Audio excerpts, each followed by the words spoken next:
warahmatullahi wabarakatuh. Waalaikumsalam warahmatullahi wabarakatuh. Apa kabar Bapak? Alhamdulillah luar biasa sehat. Ibu gimana? Alhamdulillah Pak.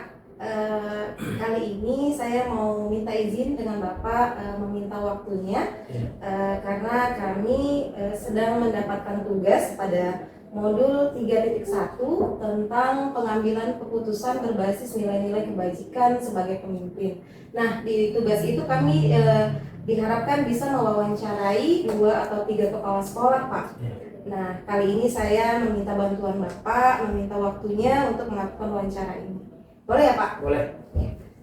Untuk yang pertama nih, Pak, pertanyaannya selama ini bagaimana Bapak dapat mengidentifikasi kasus-kasus yang merupakan dilema etika atau bujukan moral, Pak? Ya, terima kasih Bu Liza atas pertanyaannya. Sebagai seorang pemimpin,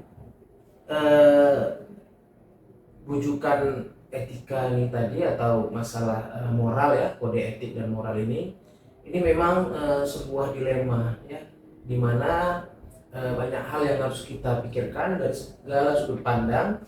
Yang pertama itu adalah harus kita pahami dulu, etika dan moral ini bukan dalam ranah hukum atau bukan ranah pelanggaran peraturan, tapi ini adalah sebuah etika dan moral. Jadi bagaimana cara menyikapinya sebagai seorang leader?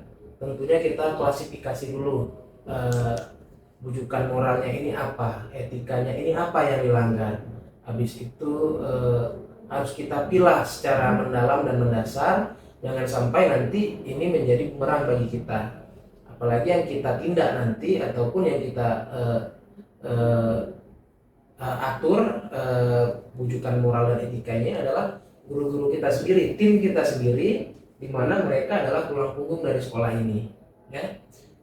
Bagaimana cara mengidentifikasinya? Tentunya kita harus lihat dari sudut pandang. Yang pertama, apa dulu kasusnya? Contoh seperti misalnya Bu Liza atau siapa sedang mengandung, ya, di mana sebagai umat manusia, sebagai orang Indonesia yang berlandaskan Pancasila, tentu saja hak-hak manusia ini, hak asasi manusia, hak-hak ibu terutama apalagi wanita itu memang menjadi yang kita prioritaskan.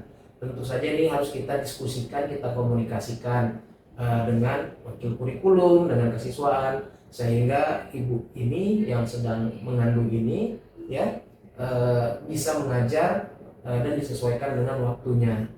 Karena seperti yang kita ketahui, saya juga punya keluarga, saya punya istri. Kita pasti tahu gimana orang sedang mengandung.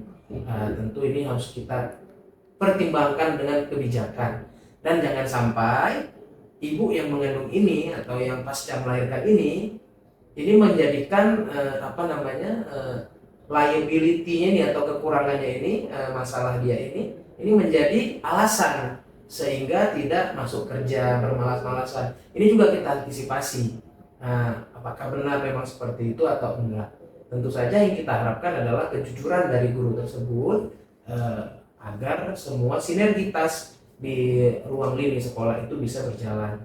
Apalagi pasca melahirkan misalnya, kita paham dengan kerepotan seorang ibu rumah tangga, dia harus mengurus anak bayinya, mungkin ada anak yang sudah usia toddler atau usia sekolah, urus suaminya, urus kerjaan. Jadi kita juga sebagai pemimpin harus melihat, memandang dan menimbang kebijakan-kebijakan yang kita buat, sehingga tulang punggung kita ataupun guru-guru kita ini bisa bekerja dengan nyaman di ruang lingkup sekolah kita yang kita pimpin. Mungkin begitu. Baik Pak, terima kasih. Berarti pertama kali Bapak tadi mengidentifikasi kasus begitu ya, agar menemukan solusi yang tepat begitu ya Pak. Nah, untuk pertanyaan yang selanjutnya nih Pak, selama ini bagaimana Bapak menjalankan pengambilan keputusan di sekolah Bapak, terutama untuk kasus-kasus di mana ada 2 kepentingan yang sama-sama benar nih Pak, atau sama-sama mengandung nilai kebajikan gitu Pak? Ya, yang pastinya sebagai seorang pemimpin banyak pertimbangan yang harus kita pikirkan, apalagi ini dilemanya adalah masing-masing mempunyai hal yang dalam ranah kebajikan atau kebaikan. Tentu saja kita juga harus objektif menilai sebagai seorang leader, jangan terlalu subjektif, bahkan dalam mengambil keputusan ya lebih kita akuratkan dengan objektivitas. Tentu saja kebajikan yang dibuat ini harus dalam skala prioritas yang lebih berpeluang untuk kebajikan yang dalam arti kata kemaslahatannya lebih luas lah. Jadi kita lihat skala prioritasnya, kita lihat skala impact-nya terhadap sekolah, mana yang bisa membawa pengaruh yang lebih luas. Jadi dengan objektivitas seperti itu, rekan-rekan kerja kita atau warga-warga sekolah bisa melihat dengan langsung bahwasannya kebijakan yang kita buat ini benar-benar adil dan objektif. Baik, Pak. Artinya Bapak melihat secara objektif begitu ya Pak ya, agar nilai kemaslahatannya itu lebih besar Ya, begitu yang mana ya, yang Pak? lebih luas. Yang mana yang lebih besar nilai manfaatnya begitu. Baik Pak, untuk pertanyaan selanjutnya nih Pak, langkah-langkah atau prosedur seperti apa yang biasa Bapak lakukan selama ini? Langkah-langkah yang tentu saja kita kan Bu sebagai leader kita punya rekan-rekan kerja ya, dimana dalam ranah ini adalah wakil-wakil kita, ada wakil kepala sekolah bidang kurikulum, bidang kesiswaan, bidang sarana dan prasarana, ada koordinator BK, dan ada kepala-kepala bidang ya, kepala laboratorium misalnya, perpustakaan. Tentu saja input inilah yang kita dengar dari rekan-rekan kerja yang kita percayakan, yang kita SK-kan, yang kita mandatkan untuk memimpin tugas pokok dan fungsinya tersebut. Jadi dari masukan-masukan ini, dari masalah-masalah yang kita input dari rekan-rekan kerja kita ini, baru kita tindak lanjuti ya.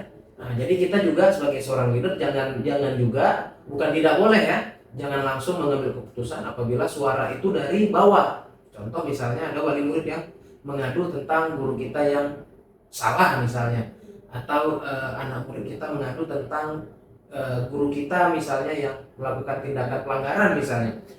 Kita sebagai leader jangan langsung tersulut emosi, wah ini ibu ini kurang ajar, ini nggak boleh juga. Bisa-bisa itu semua adalah adu domba misalnya, apa misalnya memang fitnah. Jadi kita harus melihat secara objektif, kita dengarkan dari berbagai sudut pandang dan berbagai pihak, bahkan kalau bisa dilengkapi dengan saksi-saksi. Jadi jangan langsung mengambil keputusan. Maka kita meng-SK-kan teman-teman kita, memandatkan teman-teman kita sesuai tugas pokok dan fungsinya.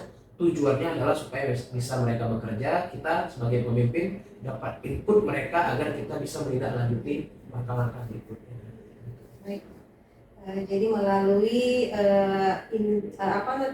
saran gitu ya Pak dari teman-teman yang sudah Bapak percayakan begitu ya Pak ya. Baik Pak, selanjutnya nih Pak, hal-hal apa saja yang selama ini Bapak anggap efektif dalam pengambilan keputusan pada kasus-kasus dilema etika? Ya, hal-hal apa saja yang efektif ya?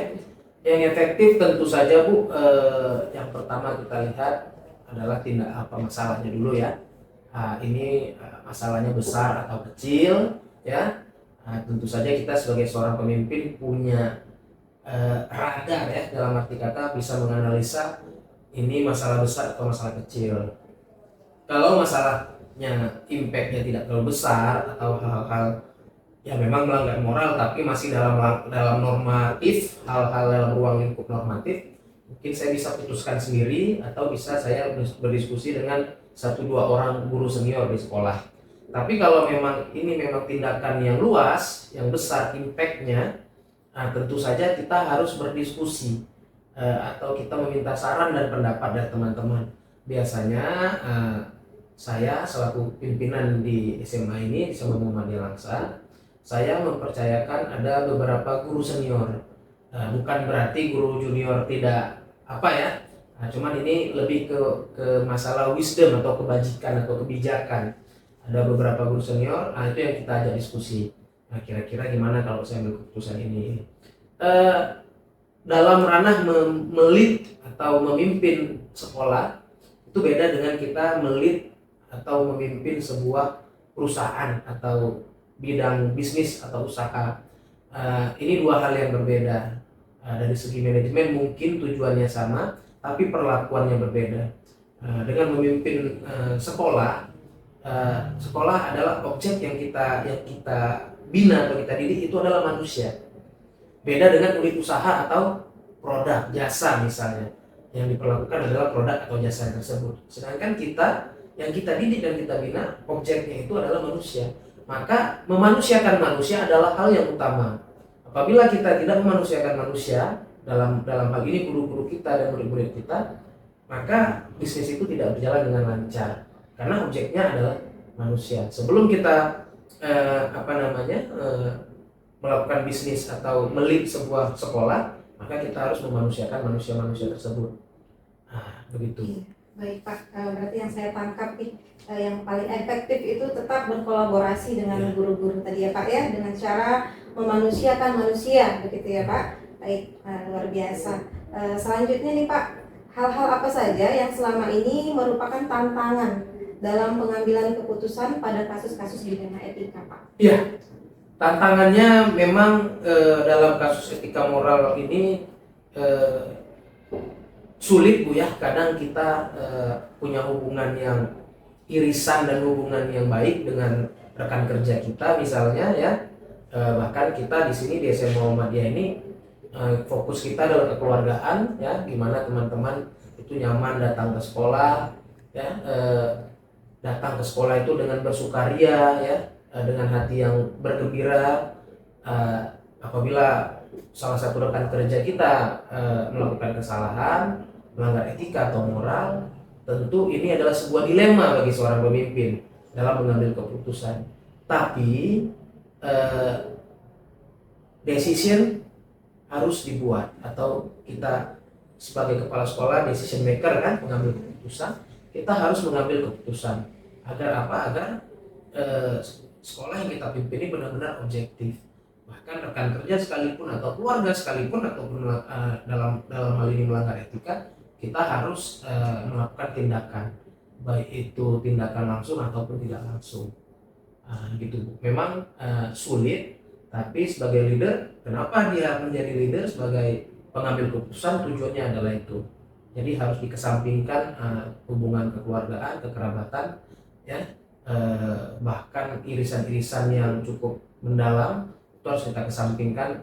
Dalam hal ini adalah menegakkan peraturan atau menegakkan peraturan-peraturan yang ada di sekolah tersebut. Baik, itu tantangan utama gitu ya Pak ya, yang paling terlihat begitu, kekeluargaan begitu ya Pak. Baik, untuk selanjutnya nih Pak, apakah Bapak memiliki sebuah tata krama atau jadwal tertentu Pak dalam sebuah penyelesaian kasus dilema etika? Apakah Bapak langsung menyelesaikan di tempat atau memiliki sebuah jadwal untuk menyelesaikannya?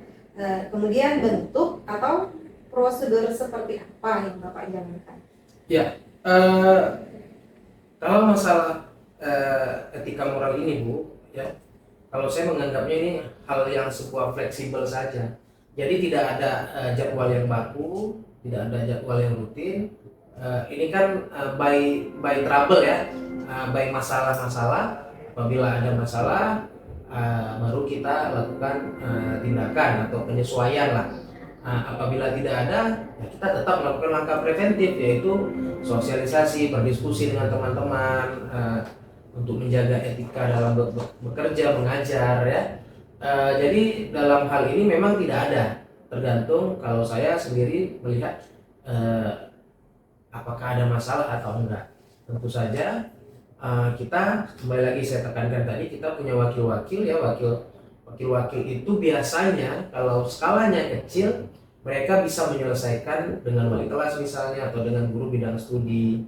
Apabila mereka udah nggak bisa menyelesaikan, biasanya baru naik ke kepala sekolah. Jadi nggak hal-hal kecil pun itu misalnya nih gurunya telat masuk 5 menit 10 menit, ya itu kalau kita lihat secara peraturan kan itu melanggar etika moral.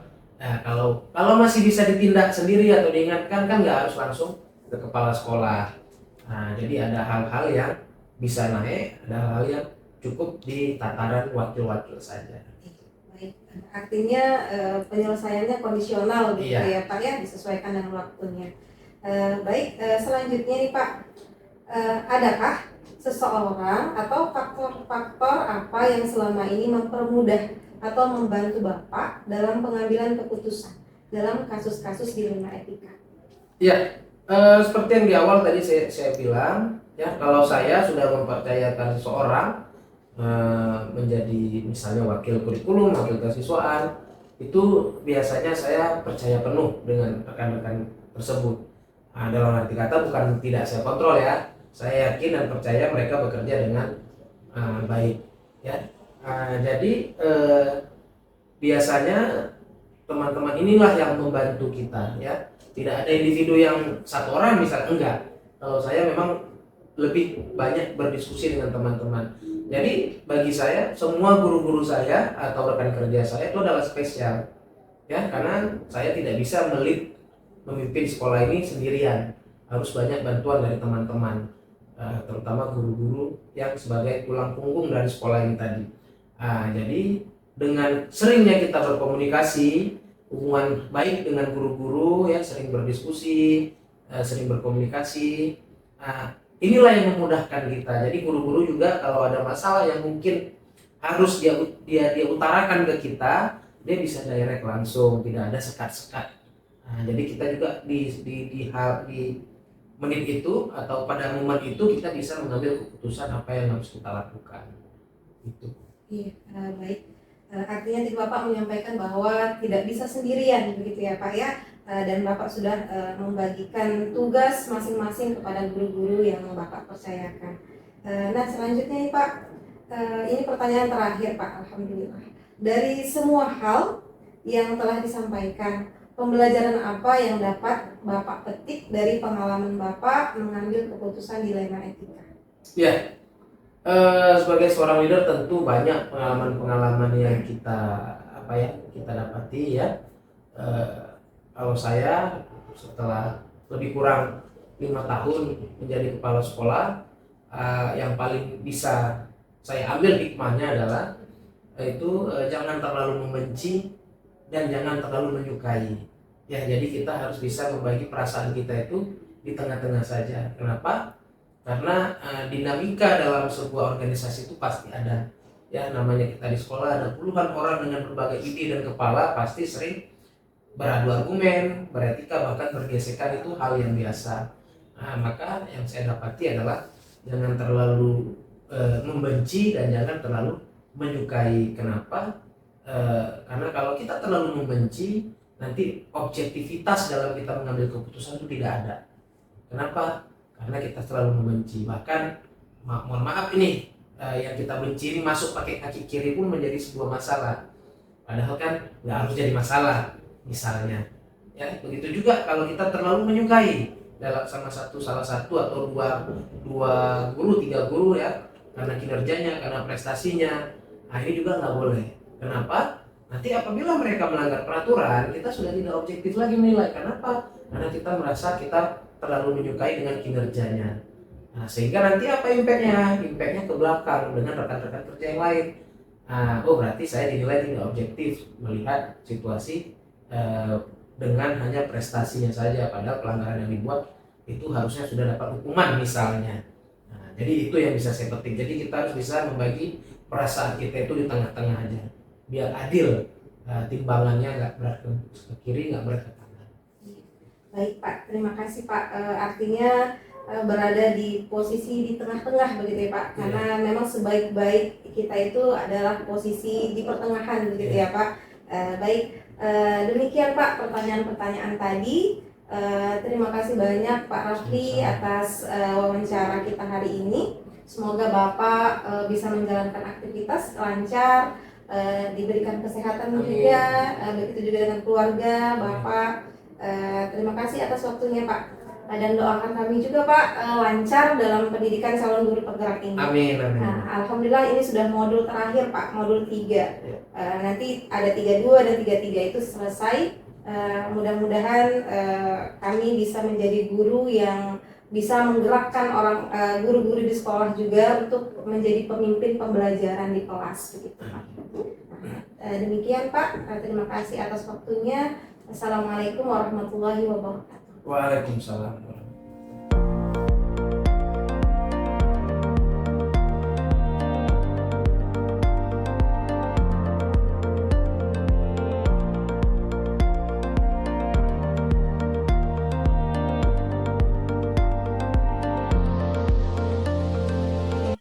Baik, Assalamualaikum warahmatullahi wabarakatuh Pak. Waalaikumsalam warahmatullahi wabarakatuh. Ya, perkenalkan nama saya Liza Renita.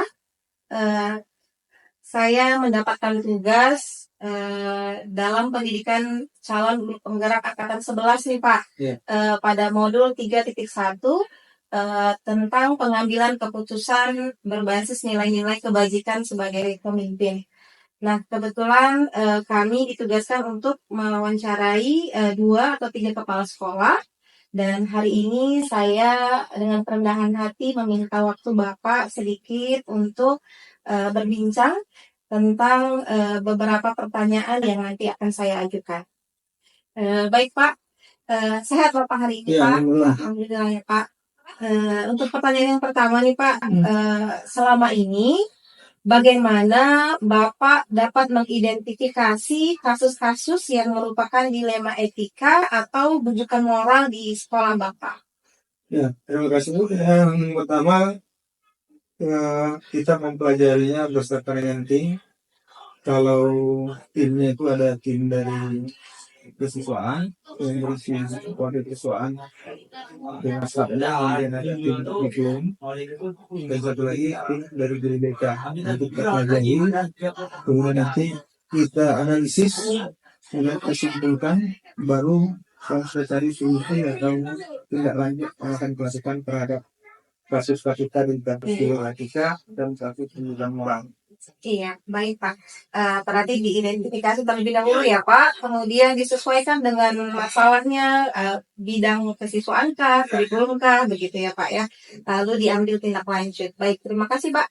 Untuk pertanyaan selanjutnya nih Pak, selama ini bagaimana Bapak menjalankan pengambilan keputusan di sekolah, terutama untuk kasus-kasus di mana ada 2 kepentingan yang sama-sama benar nih Pak, yang sama-sama mengandung nilai kebajikan gitu Pak. Ya, yang pertama dengan tim tadi kita identifikasi dulu, kemudian yang kedua kita cari daftar fakta yang relevan yang mirip dengan masalah tadi. Kemudian yang ketiga baru kita cari pilihan definisi dari cara menyelesaikan masalah tersebut. Iya, baik Pak.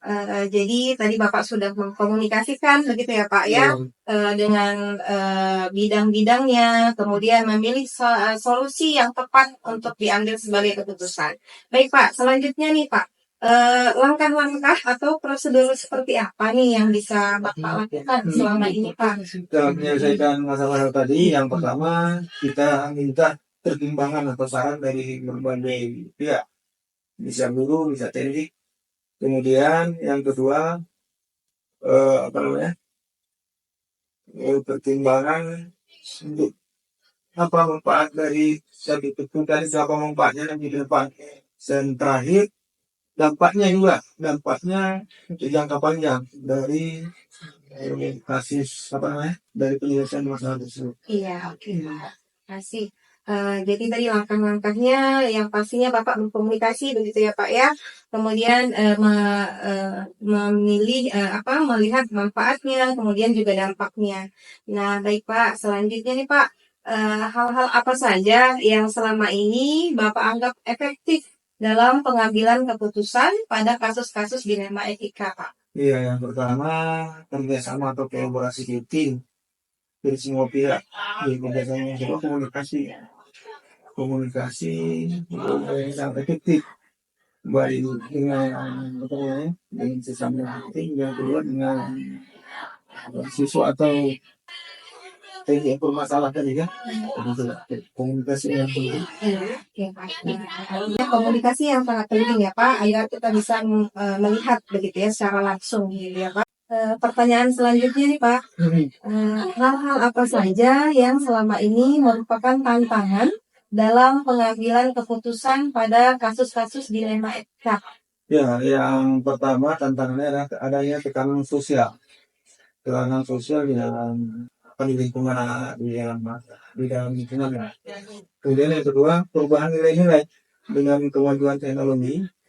Jadi nilai-nilai yang sebelumnya baik dan juga baik dengan adanya teknologi tadi terjadi perubahan nilai-nilai. Kemudian yang kedua, konflik kepentingan. Kepentingan. Tekanan problematika itu terjadi antara adanya konflik kepentingan. Seperti itu. Oke Pak. Jadi tantangan yang Bapak sampaikan tadi bahwa ada tekanan sosial, Iya. kemudian perubahan nilai, begitu ya Pak, dan konflik kepentingan. Baik Pak. Untuk pertanyaan selanjutnya, apakah Bapak memiliki sebuah tata cara atau jadwal tertentu nih dalam sebuah penyelesaian kasus dilema etika? Apakah Bapak langsung menyelesaikan di tempat atau memiliki sebuah jadwal untuk menyelesaikannya? Bentuk atau prosedur apa yang Bapak jalankan? Ya, ketika ada kasus, baru kita buat jadwal khusus dan kita selesaikan langsung di tempat ketika ada kasus. Nah, jadi jadwalnya terbuat khusus. Tapi itu kalau muncul kasus, tapi kalau sebelum ada kasus berarti tidak ada jadwal khusus. Berarti penyelesaiannya disesuaikan gitu ya Pak ya, kondisional dengan kapan kejadian itu gitu ya Pak. Baik Pak. Selanjutnya, adakah seseorang gitu atau faktor-faktor apa yang selama ini mempermudah atau membantu Bapak dalam pengambilan keputusan dalam kasus-kasus dilema etika Pak? Ya, faktor yang membantu itu ya itulah tadi kerjasama yang baik dengan tim, kemudian komunikasi yang baik. Apa tadi? Iya, kerjasama tim. Habis itu pendekatan kita dalam menyelesaikan masalah. Oke Pak, terima kasih.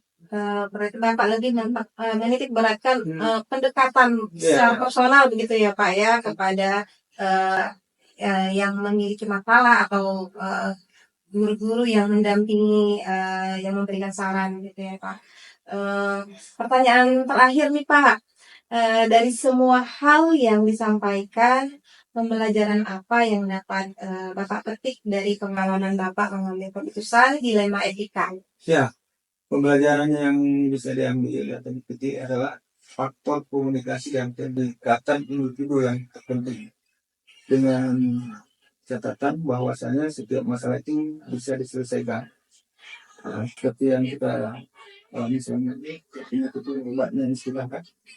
Jadi saya seperti itu, setiap masalah itu pasti ada penyelesaiannya. Makanya perlu komunikasi dan kebebasan. Ya, terima kasih Pak. Artinya dari semua yang telah menjadi pengalaman Bapak, berarti yang paling penting itu adalah pendekatan secara personal agar lebih memahami begitu ya Pak ya. Kemudian komunikasi yang baik. Dan Bapak sampaikan bahwa setiap permasalahan pasti ada solusinya begitu ya Pak. Baik, terima kasih Pak. Demikian saja wawancaranya. Saya juga berharap Bapak mendukung kami, kemudian memberikan doa juga, semangat begitu ya Pak untuk pendidikan kami di Guru Penggerak. Demikian Pak, mohon maaf sudah mengganggu waktunya. Semoga kegiatan Bapak lancar dan Bapak juga diberikan kesehatan. Assalamualaikum warahmatullahi wabarakatuh.